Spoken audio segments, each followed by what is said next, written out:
All right, welcome to another episode of Israel Tech. I'm here with Yochai Corem, the CEO of Cyberint. Thank you for joining us today. With pleasure. So we're here in your offices. You got a beautiful office. Actually, I kind of want to start with a little bit of your military experience. You have a lot of experience in cybersecurity in particular. And so clearly there's a lot going on, but obviously like many Israelis, you're among them that I think your experience probably started in the Israeli military. Is that true? Indeed. Okay, so when were you in the army? Maybe, how old are you? I'm 45 now. Okay, you look great. So, when you were in the army many years ago, Yes. What did you do in the army? Or rather, how did you decide to get into what you did in the army? Tell us a little bit about your personal journey in Israeli technology. My first 6 years as an adult were in the military and the Unit 8200. When I finished high school, again many years ago, no one knew what is 8200. At least it was not talked about. Did you know what it was? No, I had no idea. You didn't even know that. I trained to be a combat soldier. I went running in the. I lived in Rehovot. We went running in the sands near the sea, and that's what I did every Friday. Nice. I used to live in Yavne, and the sand dunes there. I used to go running in the sand dunes too. You work hard. Yeah. The worst is when you get lost. And I was like an hour deep, and I was alone. So that was my plan, and then I was called to do all kinds of tests, and I did various tests, and I was at the end of the day was lucky. I think very lucky, because it definitely changed my life, to join what was then called Hamad Al Piyot, which is one of the elite programs for the A200 to train youngsters to take a leadership role in A200. So wait, the tests you took were in basic training? No, in the army before the Israeli military system tries to give you a position prior to starting the service, right? Mm-hmm. So I did 20 tests, from learning a new language to math to history to social activities, etc.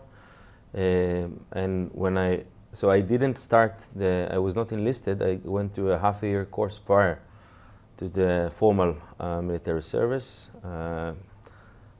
from 8 till 11, more or less every day for 6 months. 8 a.m. to 11 p.m. Yes. Not 8 a.m. to 11 a.m. Yeah, for about six months. Uh-huh. A very, very deep, it's like a university, and it's like hardcore learning. On speed. What's that like? Wait, did you ever go to university? That was your university. After I went to university. Yeah, but university was much easier. That's what I was going to say, right? University's a joke. No one learns, right? I needed to learn Arabic, 7 weeks to learn Arabic. I knew nothing, even though the direction. How much did you learn in 7 weeks? A lot, I would say almost to the degree of high school, which did 5 or 6 years learning. So that was 7 weeks. So every day, you need to memorize, I don't know, maybe 100 words and how to spell them, and et cetera, et cetera. So it was very, very tough. But it took the potential of people to take them to the highest. Love that. So then, language, the culture. I was in the intelligence corps at the end of the day. 200 is part of the intelligence corps. You need to do intelligence on people surrounding us. So you need to learn Arabic and the culture and the history, and then A200 is a lot about technology. So teaching high school graduate technology and what we call today Cyberint, then it was the information technology or telecommunication. So it's like an engineering, I wouldn't say degree, but at least some basic part of engineering and math around it, etc. As well as what is the process, how it is to work in a complex organization, to help create an effective outcome of an intelligence product, which we can go in more depth later. So that was my first half year, and then I went to the rookie training and I was taught how to use a rifle. And then another 1 year of applying what I learned. But still, I would say as a rookie. So that there is a long process of 6 years leading me to in my first. That's the army for me. Wow. Oh, so you really got it all. You did everything. I don't know what's everything, but well, it sounds like because you also did the training, you did learning, you did intelligence, you did cybersecurity, learning Arabic hardcore. So it's like really we got more education than most people get in their entire lifetime. You got in a couple of years probably. I think the Israeli military system knows to train. You know, they get you for few. In my times, with 3 years. Because of this intense training, I actually had to add 2.5 more years into my commitment, and you do get a lot from the military on those areas, and then you need to give back and train the new generation as well. So after 1 or 2 years, you're already the older guy. So what's that like? So about the giving back, is there like how do you go from being one who learns to one who, when the student becomes a teacher? Is there like a graduation and then, okay, starting tomorrow, now you're teaching, here's a class? Like, how does that work? You know, there's a great comedy from Lula, I think, where the immigrants come to the shore. I don't know if you saw that. That's a very, very, with Alec Einstein and others, they come to the shore first. And you know, you are the older when there's someone younger. Right. That's the definition, right? Also with kids at home. Right. If you have someone younger, you're becoming the older now. Right. So whenever there's a new, usually New Year, and there are new people coming, then you are becoming the older. And then you just naturally, there's no formality that you suddenly started teaching, or? No, there are formalities and there are positions, etc. But after a year, you know much more than the people who are a day, right? So what was the collaboration like between different classes, as in like age and experience? Mm-hmm. So obviously, I mean, what you've learned in 1 year is an insane amount, right? And even after 2 years, and then someone else comes in. How much, when you started off, did you look up to and to those that have already been there a few years before you? How much did you help people? Like, what is the dynamics like in the unit? It was many years ago, but from what I can remember, that's the nature of the Israeli military. It's to teach and give, and there are different techniques to do that. Could be software technique or more harsh technique. There are different techniques that at the end of the day want to verify that people are getting to the standard that you expect them to do, right, in the working ethics, to the knowledge of how to do things, in the procedures and processes, in the professionality of being an intelligence soldier or intelligence officer. There are things you can say this one is a good one or a bad one based on those parameters, and you want everyone to be good ones because that's the people you are going to serve with. So I think there's a lot of focus there, and I believe that's part of the DNA also that I took with me to my career later on what it means to try to bring people to a higher experience or professionality in the day-to-day activities. You're done with the military. You go look for work straight in the private sector. How does that work? Is there scouting of like maybe tech companies that come and look at 8200? How does it work when you go from military life to civilian life to the private sector? How does that work? Again, I finished my military service in 2003, so after almost 6 years, and I was very naive. You know, there was not the scenario that we have now after 81. So I went to university. That was my goal. I wanted to be an engineer. I wanted to deepen my experience. I actually started my university studies already in the Open University while I was in the military. So I did multiple courses, and so it allowed me to do the engineering degree in Tel Aviv University in 3 years. And while I was studying, I started my professional career. Started as a QA. Again, I knew some people, and they looked for someone. What do you mean you knew some people? Can you go into that a little bit? Yeah, so one of my prior commanders, he needed, so the first year in the university, I used to work as a QA in A200. As a student in A200, they needed someone who understands the problem and can help test the new products and versions, and I was happy to do so.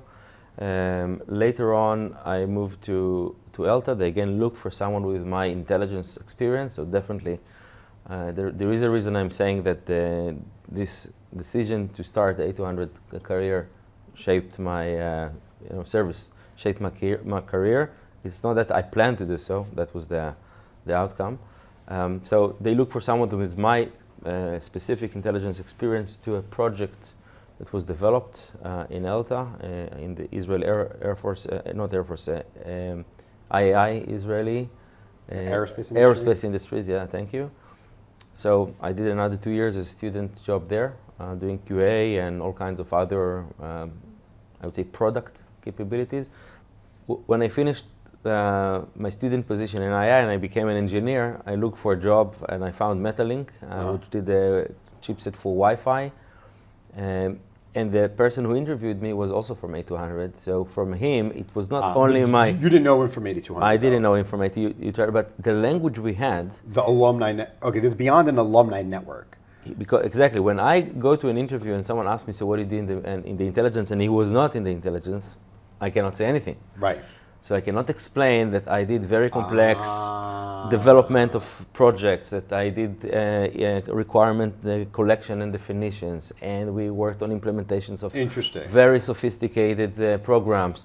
The experience I gained in 8200 of moving a very large organization, then I started as an intelligence rookie, but I finished as a commander of a department that I would say it was a startup that developed new technological solutions, software solutions. So when I was able to speak with someone that I feel comfortable sharing, or at least having the same language, he could actually value and evaluate what I've done, and not look at me as just a graduate from university, but someone who actually has already maybe 5 or 6 years of experience, and assume that he may need to teach me a lot, but I'm able to catch it and actually be... Because you have that basis of education and understanding and the language and all that. Exactly. So I think for him, he says, I don't know exactly what I want to do with you, but I think you're a good addition to the team.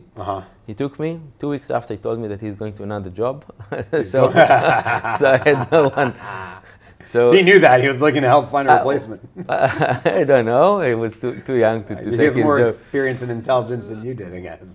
But yeah, but that started my career. And then a few years later, when I moved to Cyberint, again, it was someone I knew from the 8200 that I was a commando for short course. That you knew, okay. That I knew.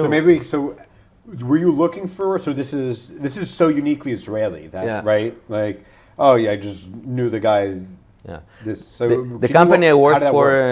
Did you reach out to him first, or did you go and interview and it turns out he was in the same you? How did the networking, or internally, how did that work out? So I say throughout my career, networking was the main result of getting to the new position. Did you intentfully network? No, so it's sometimes not the intent. It's, right. Just you are in a better position to get a job because of your network. Because of the network, right? After Metalink was going into some rough times, and everyone was looking for a job, and when I was looking for a job, the person who interviewed me again I knew him. And for him, it was like, okay, let's start tomorrow. Right, So, imagine you're going into an interview, probably maybe the other 5 other people that are going into an interview. And they're like, they have no chance because they don't have the connection. It's not. I'm just saying what I'm saying. It's not a connection. He knew he could evaluate my ability to execute what he wanted. But even if someone might have been able to do that better, that was also interviewing, because he didn't have that network, the same connection with him, network while working the same thing, he doesn't have a way to evaluate it. Exactly. So even if they're more qualified and would be better, and even the personality match would be better, they would still hire you. I'm just saying this is the power of the network. I hired hundreds of people over the times, right? So you want to reduce the risk. Right. And verify this person matches what you're looking for. That's exactly what I'm saying. That's my point. Even if someone's more guy, there's a risk because they don't know I'm not able to verify what they know. Exactly. So I think that was, and I also from my side, I could say, do I want to work with this person? Right. Do I trust that he's the right person I could learn and continue? Remember that finding a job is bidirectional. Yeah. So definitely having the same language, the same mentality, the same understanding of the larger picture, and that's all about alumni, right? Saying, if someone has been through that, we have more in connection maybe with someone else. That is very, very effective. So I did that, and of course you also gain other connections throughout the years working with peers. So the next job I had after 4 years was with someone who knew me that worked with me on the other in Verint when I moved to another company. And I think again A200 came back when I moved to Elbit, and I was there I think almost 5 years as well. The person who was managing a division in Elbit before that was the commander of A200, which I worked with, and he knew me. Okay, and so definitely. Is this a similar? Sorry, Ron. Is this a similar like story of most people in 8200 in the industry of how they progress and move along to their career?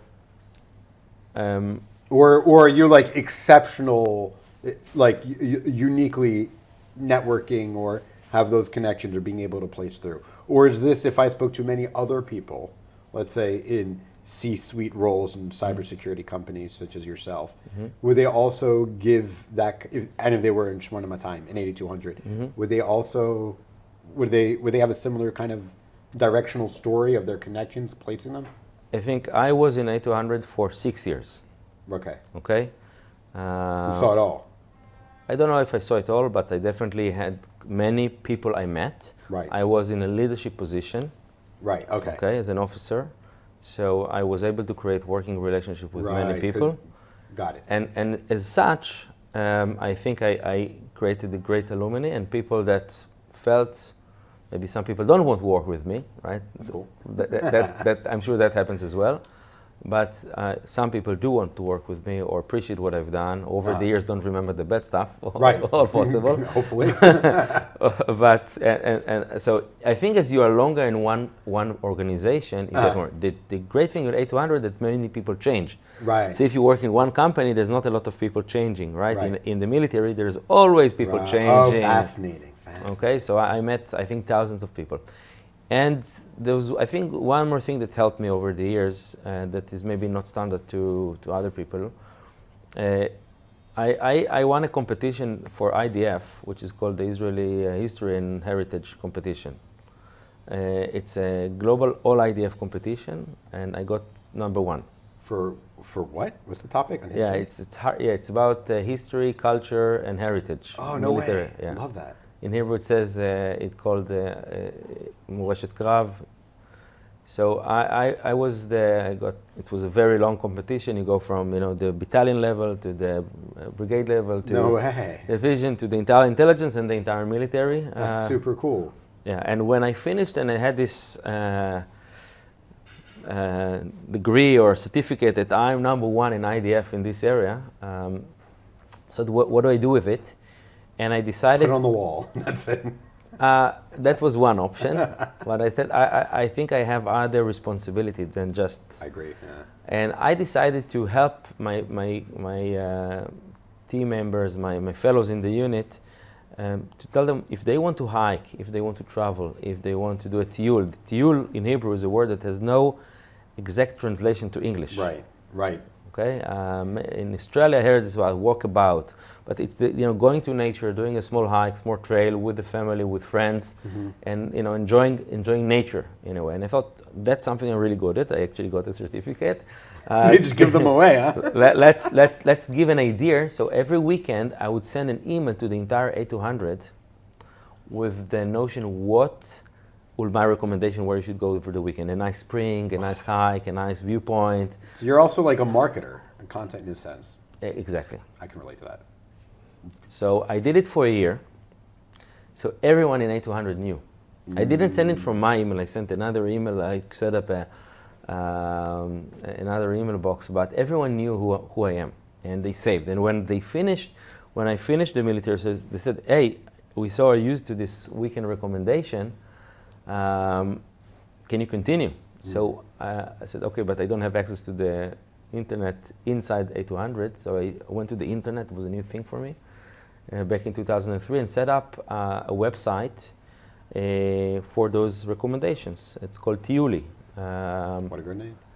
What a great name, yeah. And I started writing content and sharing ideas. Where's the nice spring? Where's the new hike, etc., etc. And it became the #1 website in Israel. Get out of here. That's awesome. Yeah, #1 website in Israel for hiking, leisure time. But this is etc. only in Hebrew. No, actually, I also translated it to English and, Well, to Russian. I was going to say like Arabic. You're going to try to work No on the Arabic, skills. but I found that there are about more than 1 million people that Russian is a primary language, and they like going out. And I remember once I finished the trailer in Judea Mountains, and I needed to hike back to the car, and there was a family. The Judea Mountains are beautiful. It's my favorite place. Definitely agree. So quiet, just in Judea, yeah. And I found there are many people who speak Russian that go out, and if they had more written, so I translated the entire website to Russian as well. Amazing. So people know me either because I was in 8200 in those days, or they know me because of Tiuli. And you get, every second Israeli that is hiking, he uses Tiuli. Amazing. Tiuli, how do you spell it? So I can Tiuli. Tiuli. Awesome. Great. Yeah. We'll make sure to put it in the Tiuli.com, yeah. Let's transition over to kind of like Cyberint and your career going from there. So it's awesome how you got off the ground, how you're able to network. So take us through the other experiences that you've had specifically in cybersecurity that led you to be the CEO of Cyberint. It was not intentional. It seems like everything in life is like that. Yeah, so I think if I can give an advice for people, it's not always plan, and life is more creating the path for you. There are few situations when you have a decision to make, but other than that, just enjoy life. Oh yeah, I totally disagree. That's so funny. I think you should have a plan, but know that it's not going to go as planned. I totally disagree. Awesome. All right, cool. I think enjoy every day. It doesn't mean I don't know what's the final end. I don't know what's my goal in 3 years from now. I want to enjoy today. Yeah. And I think if I enjoy today, things will happen to the best. Well, I think what you enjoy that maybe other people don't as much is you love leadership, you love providing and giving, and I think you have like very unique leadership qualities that far exceeds the average of people. But I don't talk about the leadership. I'm talking about how I look at my day. If I wake up in the morning, smile, I say thank you for my wife, exactly. next to me, and for my kids kissing me, and that I'm healthy and I have somewhere to put my head at night, and that's for me that's the start. So I'm starting in 100%. Love it. Fulfillment and enjoyment. And then it goes up from there. And then it goes up. Okay. So then while you sleep, it goes back down to 100. Exactly. They say sleeping is the someone told me of death. I remember someone told me, so why are you smiling in the morning? I says, I don't know. I woke up, I'm smiling. So my advice is there are so many things that are not as we planned. Correct. And are not as we desire. And let's maybe tune what we look for and what we desire, and enjoy what we have, and forget for a minute that not the bad things should lead us, but the good thing should lead us, okay? So I didn't have a plan to become the CEO of Cyberint. Okay. I didn't have a plan to do that. I had a plan to enjoy and to be the best at what I could do at every point in time to fulfill my personal enjoyment, but also the company I work for. So over the years, I did QA, I did some system engineering. In Verint, I became a product manager, which is a very, very, I think, good position to be in your career, because it connects the technology and the business in a very important point. I became a vice president of product management in another company I worked for. So that's now leading a team, managing a plan, defining goals, tracking them, etc. And then I moved to Elbit and started my sales career, selling what actually developed before as a product, and then building a sales team and understanding the challenges of what is a market, what is a customer, what is a sales process, what is negotiation, what are partners, what's the difference between selling in Germany to the Netherlands to the US to Singapore. There are different markets. So I had, I think, a good experience in sales. Then I moved to another sales position, building a sales organization for a cyber company. And I think that background of being in tech, understanding the tech language, understanding business language, having an experience as a manager, and again, a manager is also a role. It's a profession. Again, defining goals, tracking them, putting the people, trying to align them to the same direction, is tools that I had in my toolbox when I came to Cyberint 3 years ago. And I had my entrepreneurship background doing Tiuli, which at the end of the day, by the way, after 10 years, I sold to La Metayel because they wanted also the Israeli part. Nice. So I understood what it means also to see from the basic doing, at night things, writing, between what you do is the regular job, all the way to making a small exit. So there's a lot of learning curve I had. And I think when Cyberint in 2020, the board of directors wanted to change the direction of Cyberint because Cyberint is started 13 years ago, doing excellent things, developing a huge product portfolio for services. They wanted to shift the company into a product company, into a SaaS company. And they looked for someone who can do so. So they looked for a CEO, and there was a headhunter. She called me. She said, I think it's enough time for you doing what you do now. Maybe you're interested to become a CEO. And I did. Were you thrown out? Were you confused? I said, no, I always say yes. No, but I said yes. Were you caught off guard? Were you surprised? Like, this kind of, did it feel kind of random? I don't know if random is the right word. It's very rare. Right. It doesn't sound like it's very rare. So when you get an opportunity, you say yes. So, yeah, no shit. But why do you think they reached out to you? Because it's rare. Everyone else said no, probably. Okay, that makes sense. That didn't worry you. Like, what's wrong with this place? Qualified people are saying no. Now they're asking me. Remember, life, gave you an opportunity, and now you can say no and continue, right? Or you can say yes, and try. Have as little regrets as possible. That's one of my. At least have a look at it. And I think during the process, I got to know the board members, and I got to know from Viola, who was leading this process, and I got to know the company and what they did. And actually, when I was in Elbit a few years before, I actually sold Cyberint. So I knew the company as a partner. It was really, really interesting. So for me, it was a clear decision that, okay, I think I have enough elements in my toolbox, and I'm willing to take this this position, and I think I can succeed because of what I believe I bring from home, or from my personality as well. I think a little bit more 3 years after, I think it was a good decision, and I do not regret. It took you 3 years to know it was a good decision. I'm just teasing. So, what's it like to be brought in as a CEO? How many employees were there when you were brought in? About 80, I think. 80. So, so most CEOs at tech companies in Israel are founders. Mm-hmm. You were brought in. What is it like to be brought in to lead, especially you didn't, let's say, have the stereotypical experience? How are you able to get leadership and to get people to follow your lead and trust you when they've been at the company longer, they know the company better, they're not like this guy was a CEO of another tech company, right? How do you gain that trust, or earn that trust rather, so you can make an impact? First of all, you assume I made it. I got the trust. I was being generous. I think first of all, you need to try to gain the trust every day. Right, that's true. Okay, I don't think I learned that in marriage too. Exactly. I'm not sure I'm done with gaining the trust, and there's ups and downs and it was a very difficult situation. The company, when there's a CEO change, the company is a kind of a mini crisis. Right. Cyberint was even, I think, more than just a mini, because there's a direction change. It was in the midst of COVID, August 2020. Working from home.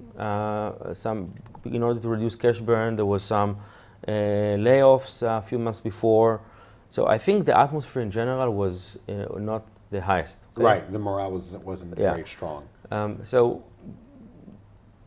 I think with some people it was easy, because they looked for a manager that can guide and tell what to do. In others, it was a more process of showing with very quick and small steps that you're good for them. So what do you, maybe for some leadership, so maybe you can give an example or two of like, what are some quick small steps in order to be able to demonstrate that? I remember after a few weeks, we did some strategy session, and people thought it was going to be very complex, and we just did it and it worked. It was simple. It was with not too many consultants. No, they're the worst. Yeah, well, sometimes they what they need, but I think that in that perspective, we had the team to work together and execute the plan. There are very, very good people in Cyberint, both the managers but not only. So most of the employees are really, really terrific, not just good, they are really terrific. And verifying, get the ideas, and making decisions. Sometimes the role of a manager or leader is to make decisions. And that's what they expect from you. They may not like the decision, but they recognize that someone had to make the decision. Who would have the responsibility for something, or should we go to a left or right? And you made a decision, and sometimes just making decisions in an unknown situation with a lot of ambiguity or things that are not clear, by itself helps you to gain the trust of the people. And of course, saying I made a mistake is also a problem. And sometimes it takes a few months to get to that perspective, because as a new CEO, I needed to drive things my way. And sometimes during this process, you may get clashes with other people that they have their own way. And you need to make a decision. Do you want to do it slowly to get the ways synced? Or you do not have time and you need to move very quick to a point and then start. So when you do when you move the ship around, you can do a big, long turn. Sometimes you're ahead of a iceberg. You don't have time to explain to everyone why you need to turn. It's just say turn. Okay. You cannot use this every time. It doesn't work. Right. Okay. And so you need to be very careful when you use those techniques, because people may not turn even if you tell them to turn. And but I would say for some people it was very quick to take my leadership. For others it took longer, and others I still need to gain the trust every day. I think that's, as you have more experience, it becomes a little bit easier. CEO Cyberint, you brought in, you're talking about the leadership, how you gain trust. One of the ways trust, you need to make partners and allies and things like that to help you build Cyberint, because you were brought in as an outside CEO, so obviously there was a mini crisis going on. How did you work with partners and things to help Cyberint get back on track and earn trust and able to establish yourself? I would say there are a few tracks. First, you need to understand where you're heading. What is that you want to do? Right. So a few weeks together with the leadership team, understand where we want to head. What is the goal? And Cyberint, maybe I'll give two words about Cyberint. Cyberint tries to give an external perspective of cybersecurity to the company. We understand that most attacks at the end of the day start from someone from the outside trying to get in, either a phishing attack or identifying an account and taking over, pretending to be an employee, or finding a server that is not patched correctly and getting in through a vulnerability. So Cyberint tries from the outside discover what is the organization from digital perspective, so what is the digital footprint of the organization, identify if there are any problems there, what is that we call shadow IT, so something that the organization is not aware and didn't, and that's a very big problem also for both large and small organizations, and tell them, hey, here you have a problem, fix it before the hacker can find it. And we're also looking at the open, deep, and dark web, identifying chatter, commerce, and data exchange between hackers. We collect about 50 million pieces of data every month. So wait, sorry. So when you go to the dark web and you collect this information, when they're communicating, how do you take that vast amount of communication, often written, and then turn that into product? Into what we call impactful intelligence. Our tagline is, our slogan is impactful intelligence. So let's say, maybe I'll try to give 2 points here, a few points. First, why do we find things in the dark web? We find things in the dark web because hackers, they want to monetize their craftsmanship. So if you know how to hack, how do you make money out of it? Assuming most of the attackers, they're after money, okay?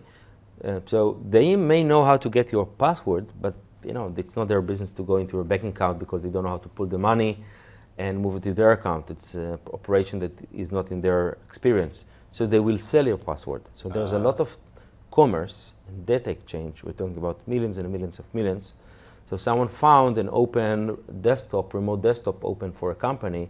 He doesn't want to go in, he doesn't know what to do with it. He would sell it to others. There was a market of buyers and sellers. If I want to go to Uber and hack Uber, I go to a marketplace called Russian Market or Genesis or Too Easy. There are a few markets, just like eBay. If or anyone Alibaba. wants any other places how to do cybercrime, that- your source. look- Go look- on. Where else should they go? Look, that's a top 3 successful. By the way, those marketplaces are really, really good. Promotions, they will tell you which stores are good and you can trust, will give you good merchandise for your money. This is amazing. I think I would do really well here. You know, Like just setting up the marketplace in the market. you know, there's a career change you may consider. And you know, you can go and look for Uber.com passwords and it costs you $5 to $10. Okay. Now, if we know that someone is selling an employee of Uber credentials, I took Uber as an example because that's exactly what happened to them a few months ago.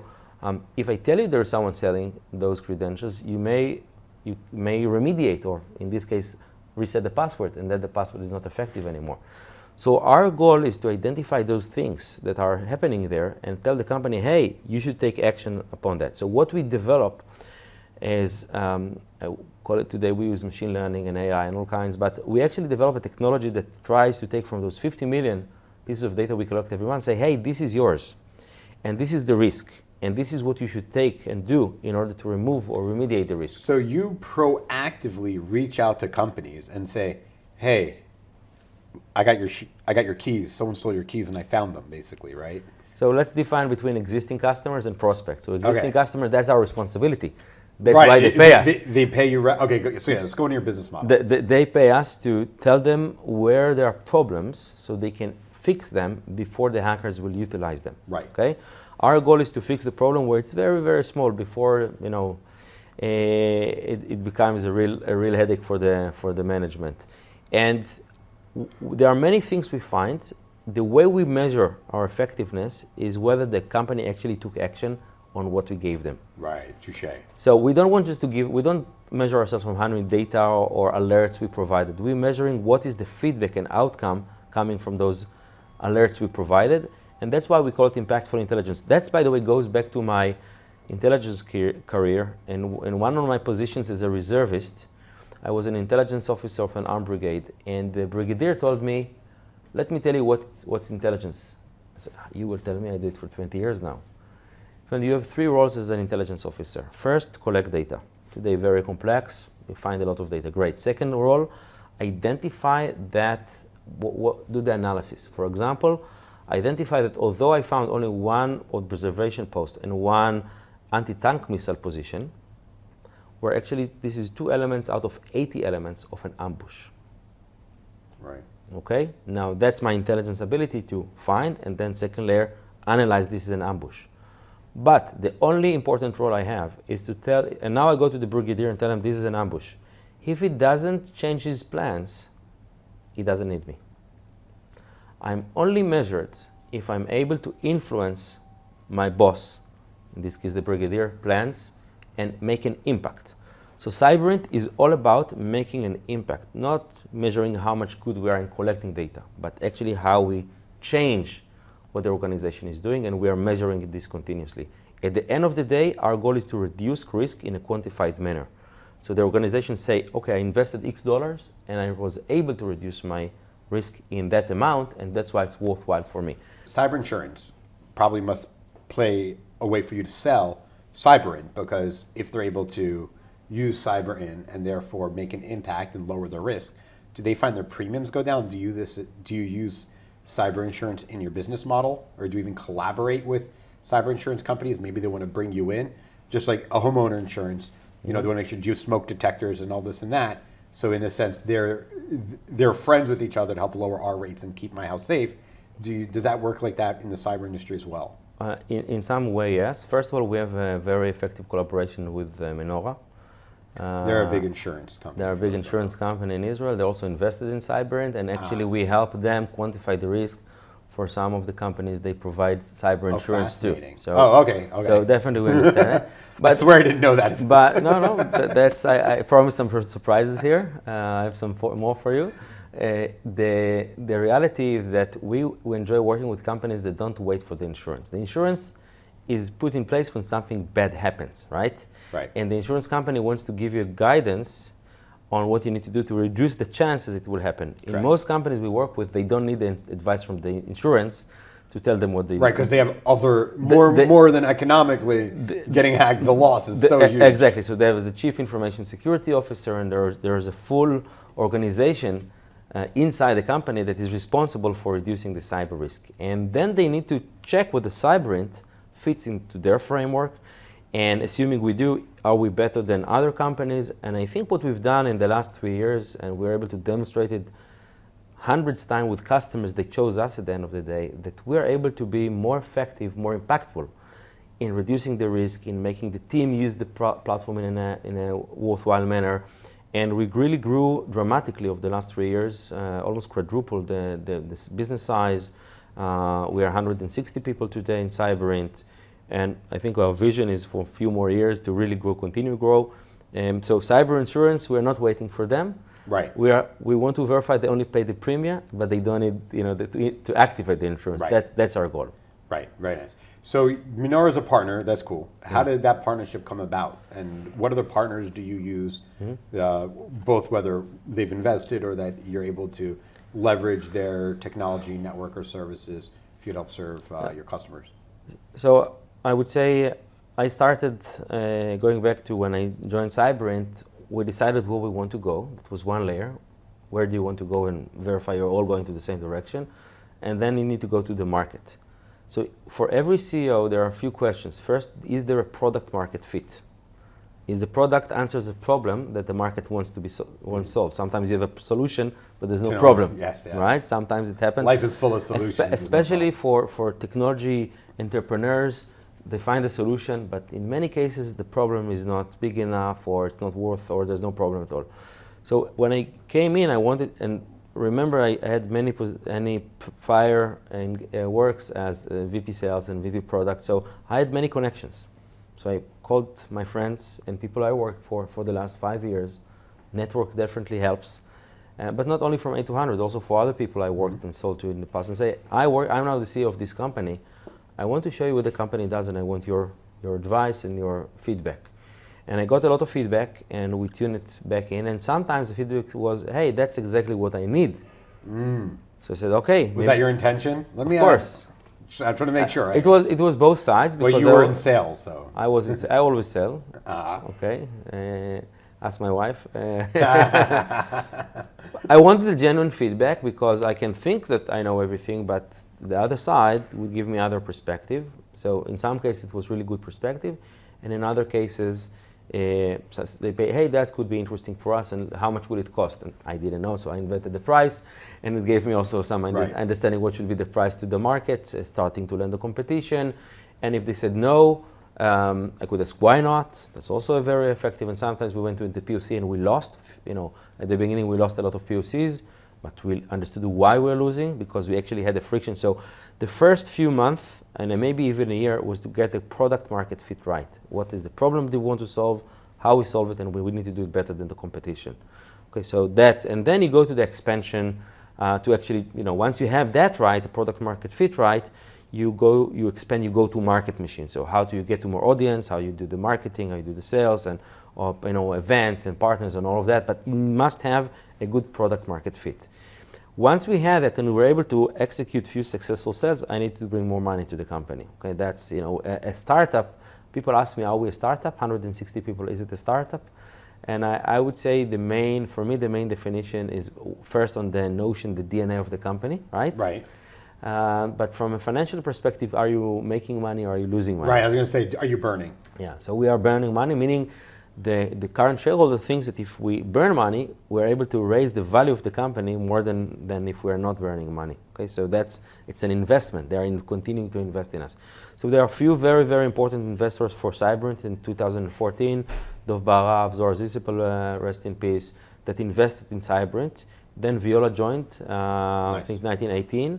And with that... When did they join? 2018. And okay. they also the one that brought me on board. And we had money, but in 2022 I need to bring more money. Right. And I think at that point, I had already some initial success results. So we were able to show that we are growing and there is the product market fit, and we do the go-to-market machine, etc. And it took some time to get the thumbs up. It was a very long process. Myself and the CFO, we met, I would say, hundreds of different VCs and companies. And for a VC or for investment, it's always easier to make a decision where it's a great company, profitable, growing, only winning first in its category. That's the easy, and that's sometimes where they want to invest. And I think we were lucky to find, even though not all the parameters at that time were, top A, we were able to find some people who believed in us. So we had stage one, as the VC taking the leadership with money from Klal, Poalim, and Menora investing. And we had a meeting with a bank in Italy called Intesa San Paolo, one of the largest banks in the world, definitely in Italy and in Europe.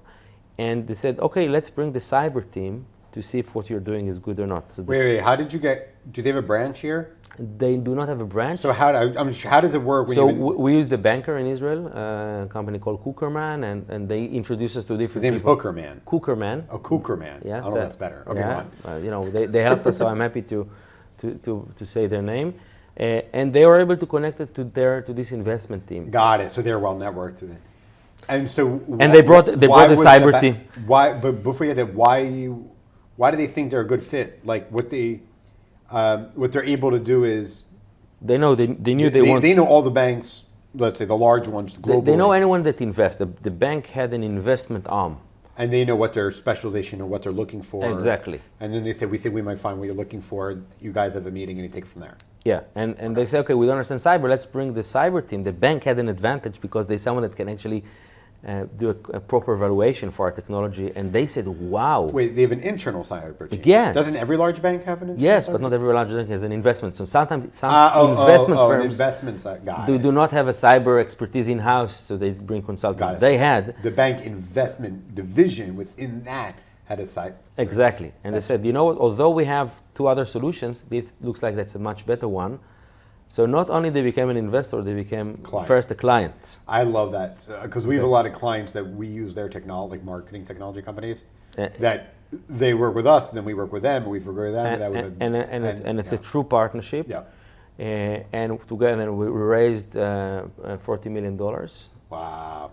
Okay, which gave me. This was in 2022. Yeah, June 2022 gave me and the rest of the management the fuel to think bigger, to breathe, to invest more. Think more than the next 9 months. And to invest more in growth and bring great talent on board and try and fail more, which is again something that is very important. Not afraid from failing.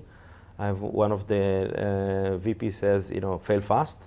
So fail, but quickly. So you can learn and pivot. Yeah. Exactly. And I think that's what we continue doing. And for me, having this successful round just before the economy turned. Yeah, it was exactly then, May 2022, as I started to feel it. Yeah, so I think we were really so we started the macroeconomical situation that we have for the last year or so in a very good position and state. We can continue to invest. We're not, after the money. And I think that's better than many companies, and that's also sometimes a little bit luck. Mm-hmm. I don't know, but also some thought behind it. Amazing. So where would you say Cyberint will be another year from now? I hope to have doubled the amount of customers. How many customers do you have?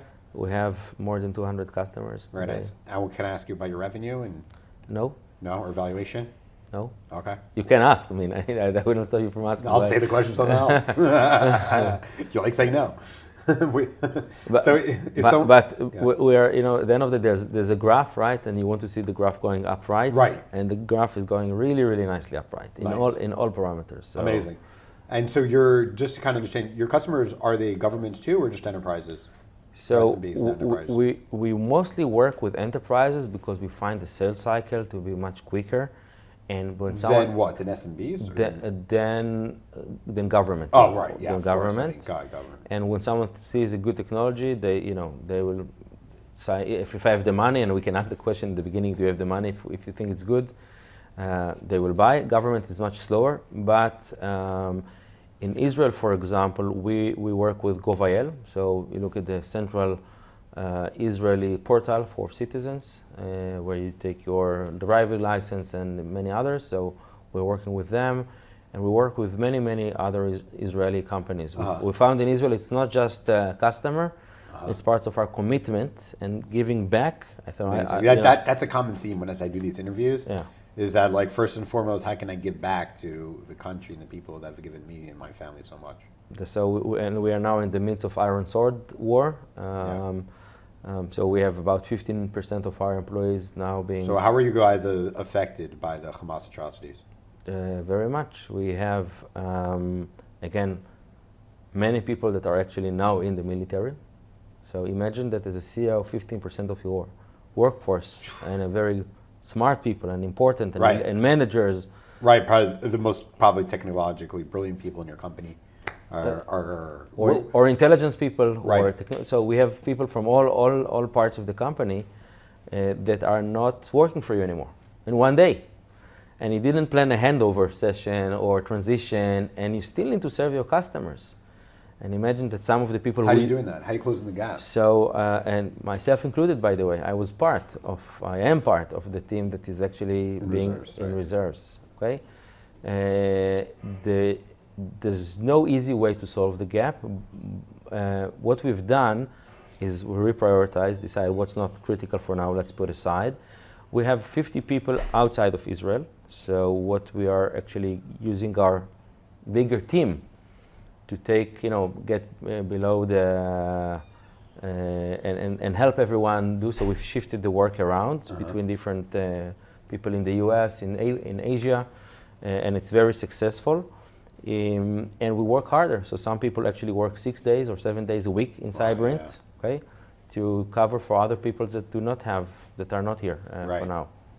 Well, God willing, they'll learn a lot from this war, bring new skills and technology back in his cyber. I can tell you, I met some customers. I met in my reserve. I'm also a commander reserves. I met some people that I definitely, I think would be happy to work with them also in Cyberint. There you go. So you talked about exactly. It's amazing, and this is one of the strange benefits of Israel being so small, not just in numbers, but geographically. And that all of them, 80% of them are within an hour drive. My brother is a combat officer somewhere in the north now, and he sent me a picture from two of my employees in a military tent. He says, this guy had a notebook of Cyberint. And I said, Cyberint? He says, yes, of course, I work for them. It's a great company. He says, my father is the CEO. Amazing. So they took a picture together. Great. Yeah. He's playing like backgammon. This connection, right, is really, really powerful, and I think it will, bring more innovation and will strengthen the company and the people in Israel in general. Our goal as a company, and I think I'm also part of a CEO forum of all the companies in Viola and others, we want to tell our customers Israel Tech delivers. So whatever, doesn't matter what, when we sign a contract with the customer, it's our problem to find a way to solve it. Correct. Okay, and that's what we've done. If we need to work 7 days a week and 24/7, me and I think the rest of the company are behind that motion that we deliver. Okay, and first few days were more difficult to find the right balance, and I think now, already after a good few weeks, we are in a position. We send this message to all the customers. We got a lot of very good vibes and feedback back. Yeah, we appreciate. Don't worry about delivering. How are you? And we have employees that are knowing firsthand people who died, were murdered, people who were kidnapped.